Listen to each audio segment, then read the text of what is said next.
আজ তোমাদের শুভরাত্রি জানানোর আগে আমার রাতের মেনুর আলু পটলের দমটাও দেখিয়ে দিই।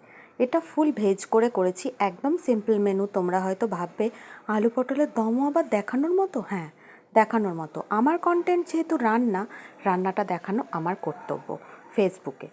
তো যাই হোক, আলু পটলের দম রান্না করার জন্য প্রথমে আমি আলু আর পটলগুলোকে বড় টুকরো করে কেটে তেলের মধ্যে ভেজে নিয়েছিলাম। আজ কিন্তু আমি বেশি তেল দিইনি। আলু আর পটলগুলো খুব ভালো করে লাল লাল করে ভেজে একটা বাটা মশলা দিয়ে দিয়েছিলাম, যার মধ্যে ছিল জিরে, ধনে, আদা আর বেশ কিছুটা কাজু বাটা একসাথে। নিরামিষ তো কাজু বাটাটা দিলে একটু আলাদা আসে টেস্টটা। সঙ্গে ছিল হাফ টমেটো বাটা।